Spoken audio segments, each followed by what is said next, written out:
साथियों, कई बार हमने अपने किसी परिचित से यह कहते हुए जरूर सुना होगा कि प्रभु इच्छा। आज हम आपको इस कहानी के माध्यम से यही बताने का प्रयत्न कर रहे हैं कि भगवान जो कुछ भी करता है अच्छे के लिए ही करता है।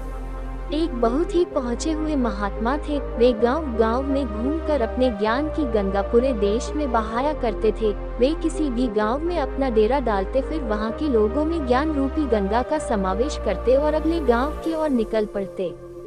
एक बार महात्मा घूमते घूमते एक शहर के पास पहुँचे, लेकिन रात हो जाने के कारण शहर का दरवाजा बंद हो गया था। महात्मा ने रात वही व्यतीत करके सुबह शहर में जाने का विचार किया और वही दरवाजे के पास बिछौना बिछाकर लेट गए। उसी रात लंबी बीमारी के चलते उस राज्य के राजा की मृत्यु हो गई। राजा की कोई संतान नहीं थी, इसीलिए राजगद्दी पर बैठने के लिए पूरा राजपरिवार झगड़ने लगा। सभी राजा के अगले वरिस होने का दावा करने लगे। राजगद्दी के लिए होने वाले झगड़े का कोई हल न निकलते देख राजा दरबारियों ने एक अनोखा निर्णय लिया।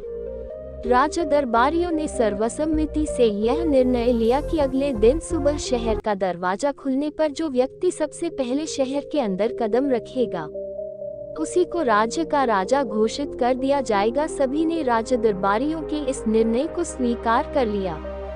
अगले दिन सुबह जैसे ही शहर का दरवाजा खुला, महात्मा अपना बिछौना उठाकर शहर के अंदर की ओर चल पड़े। जैसे ही महात्मा ने शहर के अंदर कदम रखा, पूरा शहर महात्मा की जय जयकार करने लगा। राज दरबारी महात्मा को आदर पूर्वक महल में लेकर आए। महात्मा को समझ नहीं आ रहा था कि यह सब क्या हो रहा है।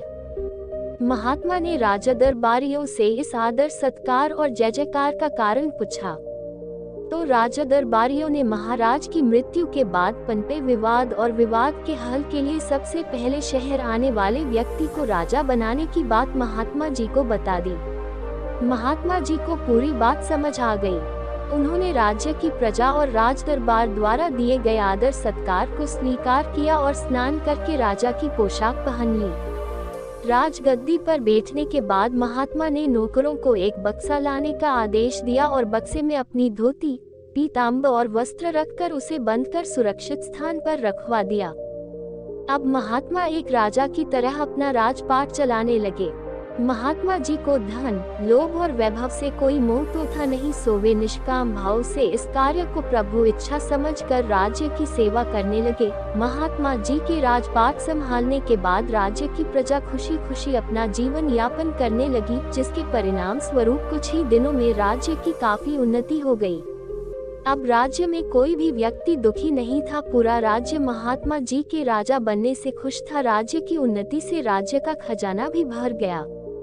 राज्य की खुशहाली और उन्नति देखकर आसपास के राज्य के राजाओं की नजर राज्य पर पड़ने लगी। उन्होंने सोचा कि महात्मा जी को राज करना तो आता है, लेकिन युद्ध करना नहीं। अगर महात्मा जी के राज्य पर आक्रमण कर दिया जाए तो इतने समृद्ध राज्य को आसानी से जीत लिया जा सकता है। बस यही सोचकर राज्य के पड़ोसी राजा ने राज्य पर चढ़ाई कर दी। राज्य की और दूसरे राज्य की सेना आते देख सेनापति ने राजा को पड़ोसी राज्य के आक्रमण की सूचना दी। सेनापति की बात सुनकर महात्मा जी ने किसी भी तरह की सैन्य कार्यवाही करने से इनकार कर दिया और कहा, धन संपदा के लिए प्राणों की आहुति देना का कोई औचित्य नहीं है। कुछ ही देर में सेनापति महात्मा के पास फिर समाचार लेकर आया कि महाराज, शत्रु की सेना राज्य की सीमा में प्रवेश कर चुकी है। अगर आप आक्रमण का आदेश नहीं देंगे तो शत्रु राज्य में प्रवेश कर जाएगा। सेनापति के बात सुनकर महात्मा ने फिर किसी भी प्रकार की सैन्य कार्यवाही से इनकार कर दिया। जब पड़ोसी राज्य की सेना राज्य के समीप आ गई, तो महात्मा जी ने सेनापति के हाथों यहाँ आने का कारण बताने का संदेश भिजवाया। महात्मा का संदेश पाकर पड़ोसी राज्य के राजा ने संदेश भिजवाया कि हम यहाँ आपका राज्य लेने आए हैं। महात्मा मुस्कुराए और बोले, राज्य के लिए युद्ध करना और इतने सारे सैनिकों का बलिदान लेना सही नहीं है। धन संपदा और राजपाट के लिए युद्ध करना कतई सही नहीं है। अगर तुम इस राज्य की सेवा करना चाहते हो तो मैं खुशी खुशी यह राज्य तुम्हें सौंपता हूँ। महात्मा ने उसी वक्त सैनिकों को वह बक्सा लाने का आदेश दिया।